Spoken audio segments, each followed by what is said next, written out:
የሰውን ልጅ ጥሩ ማንነት ወደ አደገኛና አስፈሪ ማንነት ከሚቀይሩ መጥፎ ሁነቶች ውስጥ አንደኛውና ዋነኛው ንዴት ወይም ብስጭት ነው። እናንተን ሰው ሲያበሳጫችሁ መልሳችሁ ምንድነው? ንዴታችሁን ወደሚያስከብር ኃይል ለመቀየርስ ምን ያክል ርቀትን ትጓዛላችሁ? በዚህ ቪዲዮ የትኛውም የሚያበሳጫችሁ ሰው በስራው እንዲጸጸት፣ ትክክለኛ ማንነታችሁን እንዲያውቅና በተለየ ሁኔታ እንዲያከብራችሁ የምታደርጉበትን 7 እጅግ በጣም ወሳኝ የሆኑ ጥበቦችን እንመለከታለን። በተለይ 7ኛ ላይ የምንመለከተው ጥበብ ማንም ሰው ሊያናድዳችሁ ሲመጣ በድጋሚ እንዲያስብ የሚያደርግና ደረጃችሁን በብዙ እጥፍ የሚጨምር ስለሆነ እስከ ቪዲዮ ፍጻሜ ድረስ አብራችሁን ቆዩ። በቪዲዮ በስተመጨረሻም ከነዚህ ከምንመለከታቸው 7 እጅግ በጣም ወሳኝ ከሆኑ ጥበቦች ውስጥ ከማንነታችሁ ጋር የሚሄደውን ለመተግበርም ቀላሉንና ከዚህ በፊት ተጠቅማችሁ የሰራላችሁ የትኛው እንደሆነ ኮሜንት አድርጉልኛላችሁ፣ አነበዋለሁ። ቀጥታ ወደ ጉዳያችን እንግባ። የትኛውም ሰው አውቆም ይሁን ሳያውቅ ሲያበሳጫችሁ ወይም ሲያናድዳችሁ መጠቀም ካለባችሁ 7 እጅግ በጣም ወሳኝ ጥበቦች ውስጥ አንደኛውና የመጀመሪያው ምላሽ ከመስጠት በፊት ቆም ማለት ነው፣ ወይም ፖዝ ቢፎር ሪአክት። ልክ እንደተናደዳችሁ ንዴታችሁን በተለያዩ መንገዶች ከመግለጻችሁ በፊት ቆም ማለት፣ ራስን ማረጋጋት፣ ስሜትን መግዛት፣ ራስን መግዛት፣ ራሳችሁ ላይ የገዛ ስሜታችሁ ባለስልጣን እናንተ እንደሆናችሁ ማሳየት። ብዙ ሰዎች ይሄን አያደርጉ። ልክ እንደተናደዱ ወደ እርምጃ ወይም ደግሞ ሪአክት ወደ ማድረግ ነው የሚሄዱት። ሪአክት የሚያደርጉበት መንገድ በጣም ሊለያይ ይችላል። አብዛኛው ሰው በንግግር ስሜቱን ሊገልጽ ይችላል። በተናደደ ጊዜ የተለያዩ ኃይለ ቃላትን በመናገር፣ በኋላ የሚጸጸትበትን ንግግር በመናገር፣ ከሱ የማይጠበቁ ቃላቶችን በማውጣት፣ ግፋሲንም ደግሞ ንዴቱን በተግባርም የሚገልጽ ሰው አለ። ሰውን በመምታት፣ ዕቃ በመስበር፣ ሰዎች ላይ የተለያዩ ጉዳቶችን በማድረስ በእንደዚህ አይነት መንገድ ንዴታችሁን የምትገልጹ ከሆነ እናንተ በጣም ብዙ ነገር ይቀራችኋል። ህይወታችሁን አደጋ ላይ እየጣላችሁ ነው። ብስለት የሚባል ነገር የላችሁ ማለት ነው። በሳል ሰዎች የሚታወቁበት አንደኛውና ትልቁ ነገር ንዴታቸውን እንዴት መቆጣጠር እንዳለባቸው ያውቃሉ። ብልህ ከሆናችሁ ማንም ሰው አውቆም ይሁን ሳያውቅ ሲያናድዳችሁ ንዴታችሁን ለዛ ሰው አታሳዩት። ስሜታችሁን ዋጥ ታደርጉታላችሁ። ሪአክት ከማድረጋችሁ በፊት ቆም ብላችሁ ነገሮችን ትመለከታላችሁ። ሪአክት ባደርግ ምን ይመጣብኛል ብላችሁ አርቃችሁ ታስባላችሁ። አርቆ የማያስብ ሰው ብቻ ነው በስሜቱ የሚነዳው። ይህ በስሜቱ የሚነዳ ሰው ወይም ስሜቱን የሚያምን ሰው፣ በትንሽ ነገር የሚናደድና የሚበሳጭ ሰው፣ ኢቭን ብስጭቱ እንኳን እንዳለ ሆኖ ብስጭቱን የሚገልጽበትን መንገድ የማያስተካክል ሰው ለዛ ለብስጭቱና ለንዴቱ በኋላ ላይ በጣም ትልቅ ዋጋ ይከፍላል። በእንደዚህ አይነት መንገድ ውስጥ ማለፍ ማትፈልጉ ከሆነ ልክ ስትናደዱ ቆም በሉ። ሪአክት ከማድረጋችሁ በፊት ራሳችሁን ግዙ። ስሜታችሁን ያዝ አድርጉት። ማንም እንዳያቅባችሁ አድርጉ። አስተውላችሁ ከሆነ ቶሎ የሚበሳጩ ሰዎች ከብዙ ሰዎች ጋር ለመግባባት በጣም ይቸገራሉ። ሰውም የእነሱን ጸባይ ስለሚያውቅ እነሱን ላለማስቀየም ይርቃቸዋል። በዚህ መሃል ነው ማንም ሰው አይረዳኝም ብለው ማሰብ የሚጀምሩት። ብዙ ጊዜ እየተበሳጫችሁ የምትገኙ ከሆነ፣ ብዙ ጊዜ የምትናደዱ ከሆነ፣ በትንሹም በትልቁም ስሜታችሁ የሚጎዳና የሚነካ አይነት ሰዎች ከሆናችሁ አንደኛ ጤናችሁን ትጎዳላችሁ፣ ሁለተኛ ስሜታችሁን መግራት አትችሉም፣ ራሳችሁ ላይ ስልጣን ታጣላችሁ፣ ሶስተኛ በዙሪያችሁ ያሉ ሰዎችን ታስጨንቃላችሁ፣ አራተኛ ማግኘት ያለባችሁ ወይም መድረስ ያለባችሁ ቦታ ላይ ሳትደርሱ ተደናቅፋችሁ ትቀራላችሁ። ይህንን ሁሉ ላለማጣት ንዴታችሁን በሚገባ ተቆጣጠሩት። ሙሉ በሙሉ ስልጣኑን ለሱ አትስጡ። ስሜታችሁ እንዲነዳችሁ አታድርጉ።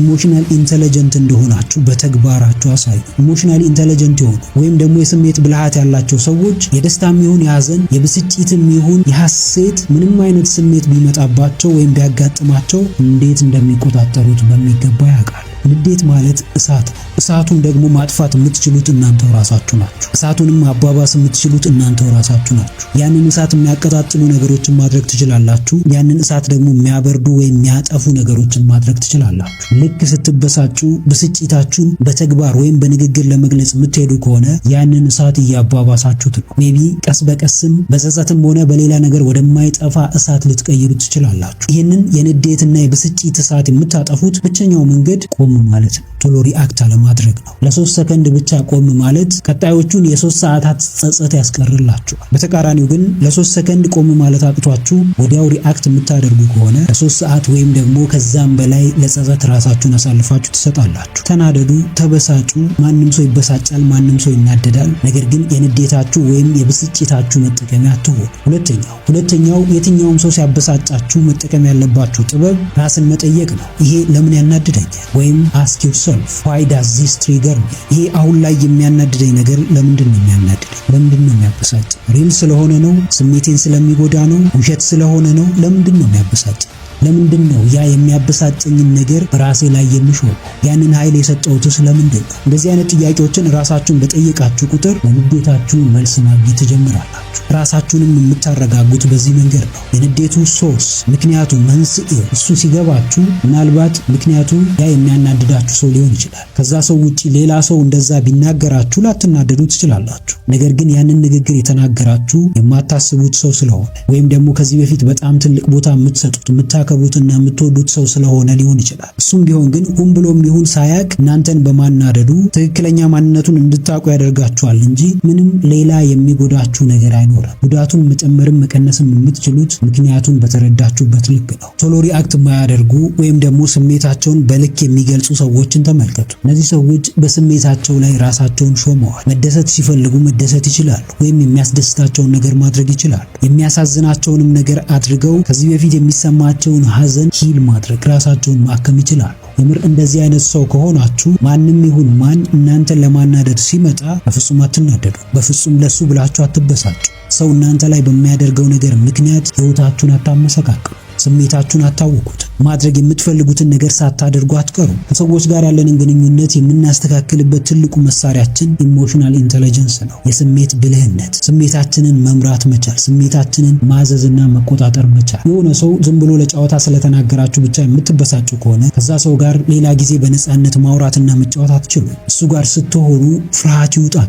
ከዛ ሰው ጋር መሆንን ትሸሻላችሁ። ይሄ ነገር ግን እንዳይፈጠር ያንን ሰው መቆጣጠር አትችሉ። ነገር ግን መቆጣጠር የምትችሉት ራሳችሁን ነው። መቆጣጠር የምትችሉትን የራሳችሁን ማንነት ግን መቀየር ትችላላችሁ። ማቹሪቲያችሁን፣ ብስለታችሁን ከፍ ማድረግ ትችላላችሁ። ራሳችሁንና ስሜታችሁን የምታስተካክሉበትን ወይም ደግሞ የምትገዙበትን መንገድ ማስተካከል ትችላላችሁ። በዚህ መንገድ ነው ነገሮችን በጥበብና በብልሃት መምራት የምትችሉት። ጥያቄ በጠየቃችሁ ቁጥር መልሱን ታገኛላችሁ። ጥያቄ በጠየቃችሁ ቁጥር ራሳችሁን ታረጋጋላችሁ። ጥያቄ በጠየቃችሁ ቁጥር ራሳችሁ ላይ ራሳችሁን ትሾማላችሁ። በብስጭታችሁ ምክንያት ምን እንደምታጡ፣ በንዴታችሁ ምክንያት ምን እንደምታጡ፣ ከሰዎች ጋር ያላችሁንም ግንኙነት ምን ያክል እንደምታበላሹ ስትጠይቁ ነው። በስሜት መመራት ማንም ሰው ይችላል። የመጣለትን ነገር እንደመጣለት ማውራት ወይም ደግሞ ማድረግ ማንም ሰው ይችላል። ብዙ ሰው የማይችለው ብስለትን የሚጠይቀው፣ ኃይልን የሚጠይቀው፣ ብርታትን የሚጠይቀው ግን ከስሜት በላይ መሆን ነው። ራስን መጠየቅ ነው። ልክ ብስጭቱና ንዴቱ ሲፈጠር ምን ባደርግ ይሻላል ብሎ ነገሮችን ማመዛዘን ነው። እዚህ ጋርም አንድ ማስተዋል ያለባችሁ ነገር ንዴታችሁን መቆጣጠር እንኳን ቢያቅታችሁ ድምጻችሁን ዝቅ አድርጋችሁ ተናገሩ። አትጩሁ። መጮህ አያስፈልግም። በጮኻችሁ ልክ ራሳችሁን ታስገምታላችሁ። ድምጻችሁን ከፍ ባደረጋችሁ ልክ ማንነታችሁ ይታወቃል። ብዙ ሰው የሚቸገረው በዚህ መንገድ ነው። ሲናደድ ይጮሃል፣ ሰፈሩን ያውካል፣ ቤቱን ይረብሻል፣ ይበጠብጣል። ከዛ በኋላ ግን ይጸጸታል፣ በራሱ ያዝናል። ምን ሆኜ ነው ብሎ ራሱን ይጠይቃል፣ ራሱን ወንጀለኛ ያደርጋል። ከዚህ ሁሉ የምትድኑት ቢያንስ ቆም ብላችሁ ንዴታችሁን እንኳን ማሳለፍ ባትችሉ ንግግራችሁን ዝቅ አድርጉት። ቀስ ብላችሁ ለመግባባት ሞክሩ። ጮክ ብሎ ማውራት፣ ድምፅን ከፍ ማድረግ የበላይነት ስሜት እንዲሰማችሁ እንደሚያደርጋችሁ ልታስቡ ትችላላችሁ። ነገር ግን አይደለም። የእናንተን ድክመትና የእናንተን ልፍስፍስነት ነው የሚያሳየው። የእናንተን ኢማቹር መሆን፣ የእናንተን አለመብሰል ነው የሚያሳየው። ቀስ ብለው ከሚያወሩ ሰዎች መማር ያለባችሁን ትምህርት ተማሩ። የሚያበሳጫችሁን ሰው ዞር አድርጋችሁ ቀስ ብላችሁ አነጋግሩት። ለምን ይህን እንደሚያደርግ ሐሳቡ ምን እንደሆነ አስቦበት ነው፣ አቅዶት ነው ወይስ ደግሞ ሳያስብ ነው? ለሱም ደግሞ ይቅርታ መጠየቅ ካለበት ይቅርታ እንዲጠይቃችሁ አድርጉ። ሶስተኛው የትኛውም ሰው ሲያበሳጫችሁ መጠቀም ያለባችሁ ጥበብ ፊትንና ሰውነትን መቆጣጠር ነው፣ ወይም ኮንትሮል ዩር ፌስ ኤንድ ቦዲ። ሰውነታችሁ የናንተ ነው፣ ፊታችሁ የናንተ ነው። የሆነ ሰው መጥፎ ቃል ተናገረኝ ወይም ደግሞ መጥፎ ነገር አደረገብኝ ብላችሁ ፊታችሁን አትቀይሩ። ሰውነታችሁ ወዲያው ሪአክት እንዲያደርግ አታድርጉ። በስትራቴጂ መመራትን ምረጡ። አንዳንድ ሰው ልክ ሲበሳጭ ፊቱ ይቀየራል፣ ይቀላል፣ ኢቭን እንባውም ሊመጣ ይችላል፣ እልህ ውስጥ ይገባል። በዚህ መንገድ ግን ከሰዎች ጋር መግባባት አይችልም። ይባስ ሲልም ደግሞ ሰውነቱ ሲቆጣ ለመማታት ይዳደዋል። እጁን ሰው ላይ ለማሳረፍ ይሞክራል። በእንደዚህ አይነት መንገድ ንዴታችሁን መቆጣጠር አትችሉ። በእንደዚህ አይነት መንገድ ከሰዎች ጋር ያላችሁን ግንኙነት ስሙዝ ማድረግና ትክክለኛና ሰላማዊ ማድረግ አትችሉ። ንዴታችሁ ፊታችሁ ላይ የሚታይ ከሆነ፣ ንዴታችሁ በሰውነታችሁ የሚገለጽ ከሆነ ማንም ሰው ቀርቦ አያወራችሁ። ምንም አይነት ከባድ ነገር ውስጥ እንኳን ቢሆን ለእናንተ ለማወያየት አይፈልግም። ለምን? በሱ ስራ እናንተ ስለምትበሳጩ። ለምን? እሱ ላይ በሚደርሰው መጥፎ ነገር ምክንያት እናንተ ስለምትናደዱ። ሆን ብሎ ባላጠፋው ነገር እንኳን ስለምትፈርዱበት። ሲናደዱና ሲበሳጩ ወደ ድብድብ የሚገቡ ሰዎች በጣም ደካማ የሚባሉ ሰዎች ናቸው። ስሜታቸውን መግራት የማይችሉ ሰዎች ናቸው። እንደዚህ አይነት ሰዎች መሆን የማትፈልጉ ከሆነ ስሜታችሁን በተለይ ደግሞ ንዴታችሁንና ብስጭታችሁን በውስጣችሁ መያዝን ተለማመዱ። በውስጣችሁ ይዛችሁ ግን በሌላ መንገድ እንዲገለጥ ማድረግ ሳይሆን ከዛ ካናደዳችሁ ነገር ዞር ብላችሁ ለማውጣት ሞክሩ። አልቅሳችሁ ማውጣት ካለባችሁ አልቅሳችሁ አውጡት። ተናግራችሁ ማውጣት ካለባችሁ ተናግራችሁ አውጡት። በምንም አይነት መንገድ ግን ያ ንዴታችሁ ያ ብስጭታችሁ ውስጣችሁ እንዲቀር አታድርጉ። መተው ካለባችሁ ተው። የምትተውት ለገዛ ሰላማችሁና ለገዛ መረጋጋታችሁ ብላችሁ ነው። ማንም ሰው ውስጣችሁ ያለውን ነገር ሊያውቅ አይችልም። ማንም ሰው በሰዓቱ ምን እንደሚሰማችሁ ሊያውቅ አይችልም። እሱ የምታውቁት እናንተ ብቻ ናችሁ። ያንን ስሜታችሁን ደግሞ እንዴት መግራት እንዳለባችሁ ካላወቃችሁ የስሜታችሁ ባሪያ ትሆናላችሁ። የስሜታችሁ መጫወቻ ትሆናላችሁ። ስሜታችሁ ደግሞ በተለያየ መንገድ ይገለጣል። የሚገለጽበት መንገድ ደግሞ የሚያስቆጫችሁ፣ የሚያስኮንናችሁ ወይም ደግሞ የሚያስተቻችሁ ሊሆን ይችላል። ከዚህ ሁሉ ለመዳን ምንም አይነት ብስጭት ሲሰማችሁ በሰውነታችሁ ወይም በፊታችሁ አትግለጡት።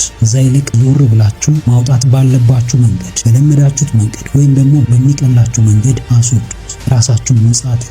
ለዓመታት በቤተሰቦቹ ሲናደድ የኖረ ሰው በቤተሰቦቹ ንዴት ምክንያት ሕይወቱ ሊመሰቃቀል ይችላል። በረጅም ዘመን በጓደኞቹ ላይ ቂምን የቋጠረ ሰው ያ የቋጠረው ቂም በሽተኛ ሊያደርገው ይችላል። እጅና እግሩን አሳስሮ ሊያስቀምጠው ይችላል። ተነሳሽነቱን ሊገለው ይችላል። ከዚህ ሁሉ የምትድኑት ንዴታችሁን ወይም ብስጭታችሁን በነጻነት ማውጣት ስትችሉ ነው። የምታወጡት ግን በአደባባይ ሳይሆን ለብቻችሁ ሆናችሁ ነው። ለራሳችሁ ብቻ ጊዜ በምትሰጡበት ሰዓት ነው። ሰዎች በንዴታችሁና በብስጭታችሁ ምክንያት እንዲገምቷችሁ አታድርጉ። ልክ ስናደድ በፊቴና በሰውነቴ ንዴቴን መግለጽ ካልቻልኩ ምን ላድርግ ካላችሁ ልክ የሚያናደድና የሚያበሳጭ ነገር ስትሰሙ ወይ ውሃ ጠጡ፣ ወይ ደግሞ ዝም ብላችሁ አዳምጡ፣ ወይ ደግሞ ትኩረታችሁን ቀይሩ፣ ወይ ደግሞ ያ ንግግር እያበሳጫችሁ ከሆነ ፊታችሁን አዙሩ። በዚህ መንገድ ንዴታችሁንና ብስጭታችሁን ማኔጅ ማድረግ ትችላላችሁ።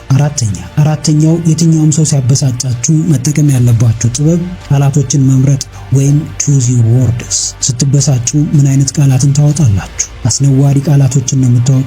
ከባድ ኃይለ ቃሎችን ነው የምታወጡት? ሰዎችን የሚያስቀይም ንግግር ነው የምትናገሩት? ወይስ ደግሞ ከዛ በተቃራኒ በጣም የተጠኑ በጣም አጭር የሆኑ አቋማችሁን በግልጽ የሚያሳዩ ቃላትን ነው የምታወጡት? በምትናደዱበት ጊዜ የምትለኩት በንግግራችሁ ነው። የምትጠቀሙት ቃል ማንነታችሁን ይገልጻል። ብዙ ሰው ሲናደድ የሚናገረውን ነገር አያውቅም። ራሱ እንኳን ምን እያደረገ እንደሆነ እንኳን አያውቅም። የሰውን ስሜት ምን ያክል እንደሚጎዳ እንኳን አይገባው። ሰዎች እናንተ ላይ እንዲያደርጉ የማትፈልጉትን ነገር ሰዎች ላይ ማድረግ የለባችሁ። ይህንን እያደረጋችሁ የምትቀጥሉ ከሆነ ግን ሰዎች ያንኑ ነገር ወይም ከዛም የከፋውን ነገር እናንተ ላይ መልሰው ያደርጉባችኋል። ያኔ የመበሳጨት ነፃነቱና መብቱ እንኳን አይኖራችሁ። ምክንያቱም መጀመሪያ የወረወራችሁት ድንጋይ ነው ተመልሶ የመጣው። ለሱ ኃላፊነታችሁን መውሰድ ይኖርባችኋል። የትኛውንም ንግግር ጥሩም የምናደርገው ወይም መጥፎም የምናደርገው እኛው ራሳችን ተናጋሪዎቹ ነን። እንደመጣልን የምናወራ አይነት ሰዎች ከሆነ ወይም ደግሞ ነገሮችን የምናረዝም አይነት ሰዎች ከሆነ አተታ የምናበዛ ሰዎች ከሆነ ሰዎችን ለማሳመን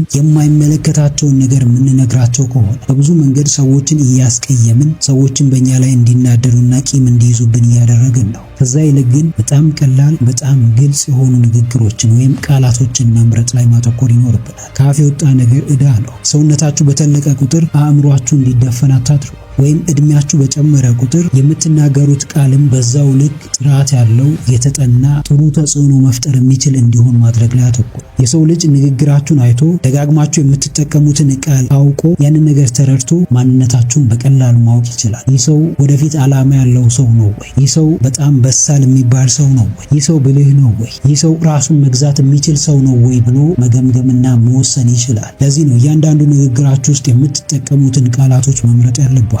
ቃላቶቻችን ኃይሎቻችን ናቸው። ቃላቶቻችን ከተግባራችን በመቀጠል ኃይሎቻችን ናቸው። ብዙ ሰው በንግግር ያምናል፣ እንደዛው ደግሞ ብዙ ሰው በተግባር ያምናል። ሁለቱንም እኩል ማስኬድ የምንችል ከሆነ ግን በቀላሉ ብዙ ሰዎችን ማሳመን እንችላለን። በቀላሉ ብዙ ሰዎችን መምራትና ሊደር መሆን እንችላለን። ሊድ የምታደርጉት በምትናገሯቸው ቃላት ብቻ ሳይሆን በተግባሮቻችሁ ነው። ንግግሮቻችሁን ወይም ደግሞ ቃላቶቻችሁን ስትመርጡ እነዛን የምትመርጧቸውን ቃላቶች ወይም ንግግሮች በተግባር እንደምትገልጿቸው አስቀድማችሁ እርግጠኛ ሆኑ። አምስተኛ እንግዲህ ውድ ቤተሰቦች እስካሁን አብራችሁን ከሆናችሁ ቪዲዮ በጣም ተመችቷችኋል ማለት ነው። ነው። ስለዚህ አሁኑኑ ላይክ ማድረጋችሁ እንዳትረሱ። እንዲሁም ደግሞ ለቻናሉ አዲስ ከሆናችሁ አሁኑኑ ሰብስክራይብ በማድረግና የደወል ምልክቱን በመጫን ቤተሰብ መሆን ትችላላችሁ። አምስተኛው የትኛውም ሰው ሲያበሳጫችሁ መጠቀም ያለባችሁ ጥበብ ግላዊ ያለማድረግ ነው፣ ወይም ዶንት ቴክ ኢት ፐርሰናሊ። አንድም ብስጭቱን ሌላም ደግሞ የሚያበሳጫችሁን ሰው ግላዊ አታድርጉት። ብዙ ሰው ይበሳጫል። በዛው ልክ ደግሞ በጣም ብዙ የሚያበሳጩ ሰዎች አሉ። ከዛም በተጨማሪ ደግሞ በጣም ብዙ የሚያበሳጩ ሁኔታዎች ይኖራሉ። ስለዚህ ሳትበሳጩ መኖር አትችሉ። ይህንን እውነታ አስቀድማችሁ መቀበል ይኖርባችሁ። ከተለያየ ሰዎች ጋር ነው የምንኖረው። በጣም ብዙ የተለያዩ ነገሮች ይገጥሙናል። ስራ ቦታ፣ በቤታችን፣ በመንገዳችን፣ በተለያዩ ቦታዎች በጣም የተለያዩ ነገሮች ይገጥሙናል። አንዳንዶቹ ነገሮች የሚያስደስቱ ሊሆኑ ይችላሉ። በዛው ልክ ደግሞ የሚያበሳጩንም ነገሮች በጣም ብዙ ነገሮች ሊገጥሙን ይችላሉ። እያንዳንዱ ለሚገጥመን መጥፎ ነገር ተበሳጭተን ግን አንችለው። እያንዳንዱ ለትንሹም ለትልቁም ነገር ስሜታችን እየተነካ ስሜታችን እየተጎዳ ግን አንዘልቀው። አንዳንዴም ቢሆን እያየን እንዳላየን፣ እየሰማን እንዳልሰማን፣ እየተደረገብን እንዳልተደረገብን ጠንከር ብለን ጨከን ብለን ማለፍ ያሉብን ነገሮች ይኖራል። ሁሉም ነገር ላይ ሙጭጭ ብለን አንችለው። ለራሳችንም ስፔስ ያስፈልገናል። እንደ ማንኛውም ሰው እንበሳጫለን። ነገር ግን ወዲያው ብስጭታችንን ረስተን ወይም ንዴታችንን ትተን ወደ ስራችን እንገባለን።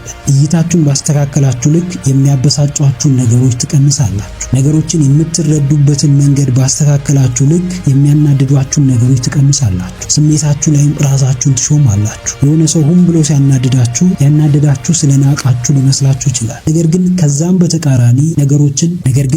በተቃራኒ ነገሮችን በሌላ መንገድ መረዳት የምትችሉ ከሆነ ያ ሰው ንቋችሁ ሳይሆን ምናልባትም ትክክለኛ ማንነቱን እያሳያችሁ ሊሆን ይችላል። በዚህ መንገድ ነገሮችን ሪፍሬም የምታደርጉ ከሆነ በቀላሉ ንዴታችሁን ማኔጅ ማድረግ ትችላላችሁ። ብዙ ጊዜ የምትናደዱት በምን አይነት ሰው? በምትጠሉት ሰው ነው ወይስ ደግሞ በምትወዱት ሰው ነው? ቦታ በምትሰጡት ሰው ነው ወይስ ደግሞ ቦታ በማትሰጡት ሰው ነው? በምታከብሩት ሰው ነው ወይስ ደግሞ በማታከብሩት ሰው ነው? ብዙ ጊዜ የምንናደደው በምንወደው በምናከብረው ቦታ በምንሰጠው የኔ በምንለው ሰው ነው። ምክንያቱም የዛ ሰው ድርጊት ወይም ደግሞ የዛ ሰው ንግግር ግድ ስለሚሰጠን ነው፣ ስለሚያሳስበን ነው፣ ስለሚያስጨንቀን ነው። ከዛ በተቃራኒው ግን የማንፈልገው የማንወደው ሰው ምንም ቢያደርግ ሊያበሳጭን አይችልም። በተለይ ደግሞ እንደሚንቀን የምናውቀው ሰው፣ እንደሚጠላን የምናውቀው ሰው፣ ለኛ ቦታ እንደሌለው የምናውቀው ሰው ምንም ቢያደርግ ሊያናደደን አይችልም። በእንደዚህ አይነት ሰዎች የምትናደዱ ከሆነ እናንተ ሁለቴ ነው ዋጋ የምትከፍሉት። አንድም በምትወዱት ሰው ዋጋ ትከፍላላችሁ፣ ሌላም ደግሞ በዚህ በማትወዱትና ቦታ በማትሰጡት ሰው ዋጋ ትከፍላላችሁ።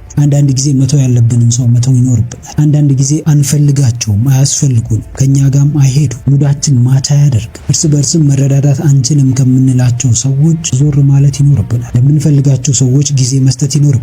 ብንበሳጭም ብንናደድም በእነሱ መናደድ ይኖርብናል። በእነሱ ብቻ ለመናደድ ራሳችንን መስጠት ይኖርብናል። ካልሆነ ግን አላፊ አግዳሚ የምናቀውም የማናቀውም እያበሳጭን ስሜታችንን እየተቆጣጠረ እየፈነጨብን እንዲኖር እናደርገዋል። በተለይ ደግሞ በየሶሻል ሚዲያው የሚዛመቱ አደገኛ ወሬዎች፣ የጥላቻ ንግግሮች፣ በፍጹም ከኛ ባህልና እሴት ጋር የማይሄዱ ንግግሮች ወይም ተግባሮች በየጊዜው ያበሳጩ። አንዳንዴም ቢሆን ለስሜታችን ዘብ መቆም ይኖርብናል። በተደጋጋሚ የምንሰማቸው ዜናዎች እያበሳጩን ከሆነ ስለ ሀገራችንና ስለ ወገኖቻችን የምንሰማው ዜና የሚያናድድና የሚያበሳጭ እንደሆነ የምናውቅ ከሆነ ያንን ዜና ለመስማት ይህንን የምናደርገው ሀገራችንን ስለማንወድ የወገኖቻችንን ችግር መስማት ሰልችቶን ወይም ደግሞ እነሱን ስለጠላን ሳይሆን ለራሳችን ጤና ብለን ነው፣ ራሳችንን ለማረጋጋት ብለን ነው፣ ስሜታችን ላይ ራሳችንን ለመሾም ብለን ነው። ካልሆነ ግን እያንዳንዱ በየሶሻል ሚዲያው የምታዩት ነገር ምንም ስሜትን አያረጋጋም።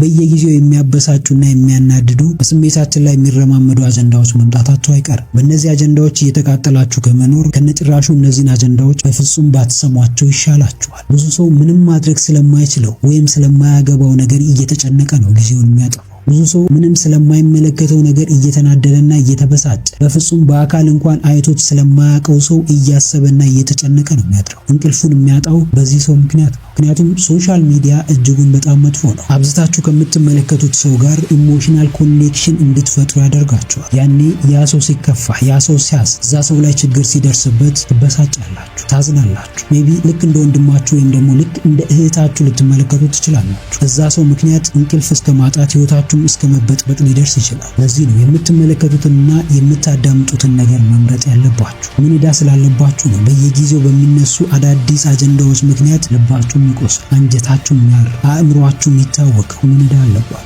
ራሳችሁን ጠይቁ። ነገሮችን ፐርሰናሊ መመልከት አቁ። ሁሉም ሰው የሚኖረው የራሱን ህይወት ነው። ምን ብሎ ሊያበሳጫችሁ ሊመጣ ይችላል። ከመንገድ ሊያስወጣችሁ ሊመጣ ይችላል። ስሜታዊ አድርጓችሁ ስሜታዊ በመሆናችሁ በምትሰጡት ምላሽ ሊወነጅላችሁ ሊመጣ ይችላል። እንዲሁ ደግሞ ሳያስበው በአጋጣሚ ሊያበሳጫችሁ ይችላል። ሁሉንም ነገር ግን ፐርሰናሊ አታድርጉት፣ ግላዊ አታድርጉት። ከዛ ይልቅ ራሳችሁ ላይ ብቻ አተኩሩ። ስሜታችሁን እንዴት መግራት እንዳለባችሁ ብቻ አስቡ። ምክንያቱም ለራሳችሁ ያላችሁት እናንተ ብቻ ናችሁ። ምክንያቱም ራሳችሁ ላይ ትልቁንና ዋናውን ስልጣን ያላችሁ እናንተና እናንተ ብቻ ናችሁ። የሚያበሳጯችሁ ሰዎች የሚያበሳጯችሁ በራሳቸው ፍራስትሬሽን ምክንያት ነው። አእምሯቸው ውስጥ በሚፈጠር ቻኦስ ወይም ክራይሲስ ምክንያት ነው። እነሱ መረጋጋት ስላልቻሉ እናንተም እንዳትረጋጉ ስለሚፈልጉ ነው የሚያበሳጯችሁ። ስለዚህ ማንም በዚህ አይነት ሁኔታ ውስጥ ያለ ሰው እንዲያበሳጫችሁ አትፍቀዱለት።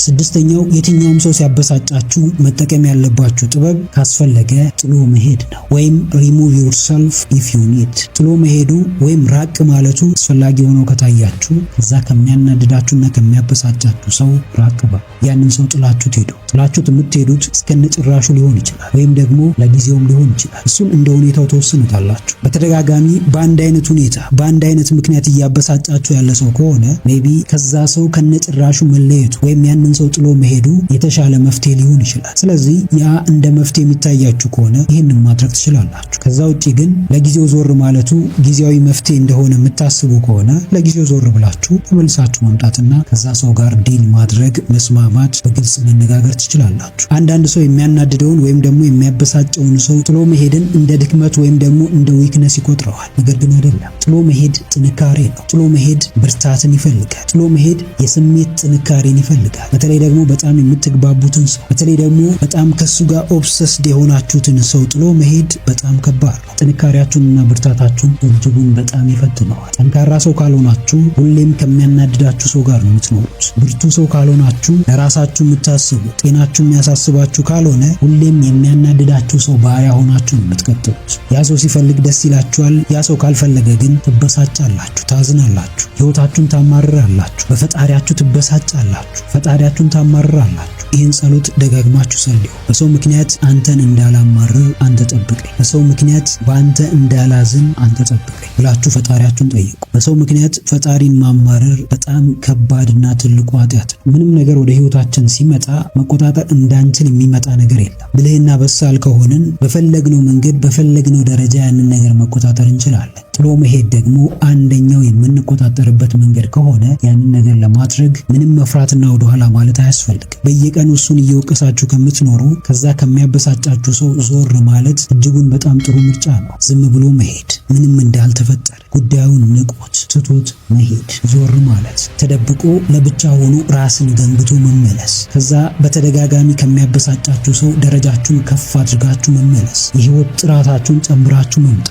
ጥሎ መሄድ ሲባል ከዛ ከነበራችሁበት ሁኔታ የሚብስ ሁኔታ ውስጥ መግባት አይደለም። ከዛ ይልቅ ከዚህ በፊት ከነበራችሁበት ሁኔታ የተሻለ ቦታ ላይ ሄዶ ራስን ገንብቶ ራስን አረጋግቶ ብስለትን ጨምሮ የስሜት ብልህነትን ጨምሮና አስተካክሎ ተመልሶ መምጣት ነው። ህይወትን በጣም አሰልቺና ደባሪ የምናደርጋት እኛው ራሳችን ነን። የምንመርጣቸው ሰዎች ናቸው። የምንመርጣቸው የህይወት መንገዶች ናቸው። የምንወስናቸው ውሳኔዎች ናቸው። አንዳንድ ሰዎች እያንዳንዱ የሚወስኑት ውሳኔ ለነሱ ከመስራት ይልቅ እነሱ ላይ የሚሰራ ውሳኔ ነው። እነሱን ከመጥቀም ይልቅ ራሳቸውን መልሶ የሚጎዳቸውን ውሳኔ ነው የሚወስኑት። በፍጹም ህይወታቸውን ሊያቃኑት አይችሉም። ጥሎ መሄድ አንደኛው እጅግ በጣም ጠቃሚ ውሳኔ ከሆነ ቶሎ ብለው ሳይጎዱ ስሜታቸው ሳይነካ በራሳቸው ከመጸጸታቸው በፊት መወሰን ይኖርባቸዋል።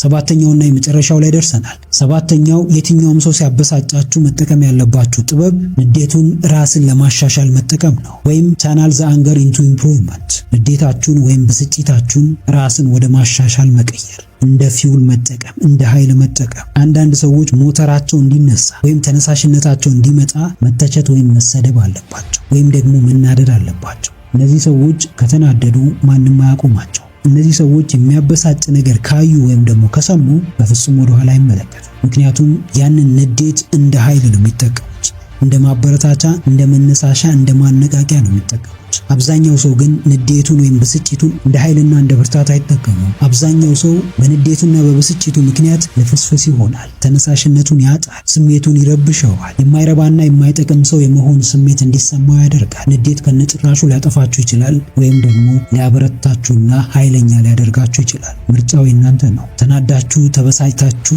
ተስፋ ቆርጣችሁ ወይም ደግሞ ዋጋ ቢስ ሆናችሁ የምትቀሩ ከሆነ ምርጫው የእናንተ ነው። ከዛ በተቃራኒ ግን ተናዳችሁ፣ ተበሳጭታችሁ ያ ያናደዳችሁ ወይም ያበሳጫችሁ ሰው በሰራው ስራ ወይም ደግሞ በተናገረው ንግግር እንዲበሳጭ ማድረጉ ምርጫ እናንተ ነው። ምርጫችሁን ዋይዝሊ በጥበብ ምረጡ። ሰዎች ስላበሳጫችሁ ብቻ ተስፋ ቆርጣችሁ የምትቀሩ ከሆነ ማንም ሰው ሊደርስላችሁ አይችልም። ሰዎች ባደረሱባችሁ በደል ምክንያት ተበሳይሳችሁ ዋጋ እንደሌላችሁ የሚሰማችሁ አይነት ሰዎች ከሆናችሁ ህይወት በጣም አሰልቺና በፍጹም ማሸነፍ የማትችሏት ጠላት ነው የምትሆንባችሁ። ሁሌም ቢሆን ተስፋችሁ በእጃችሁ እንደሆነ አስቡ። ሁሌም ቢሆን ብርታታችሁን ማምጣት የምትችሉት እናንተ እንደሆናችሁ አስቡ። ሁሌም ቢሆን እግዚአብሔር ከእናንተ ጋር እንደሆነ አስቡ። ስትበሳጩም፣ ደህና ሆናችሁም፣ ስትወድቁም፣ ስትነሱም ሁሌም እግዚአብሔር አብሯችሁ እንደሆነ አስቡ። ያንን እመኑ። ያንን ማመናችሁ ይበልጥ ጠንካራ ያደርጋችኋል። ያንን አጥብቃችሁ ማመናችሁ የእናንተን ውድቀት ከሚፈልጉ ሰዎች በላይ ገናችሁ እንድትታዩ፣ ስኬታማ እንድትሆኑ፣ በጣም ብርቱና ጠንካራ ሆናችሁ እንድትታዩ ያደርጋችኋል። ሁሉም ስሜቶች የደስታም ይሁን የሐዘን ስሜቶች ከውስጣችን የሚያመነጩት ኢነርጂ አለ።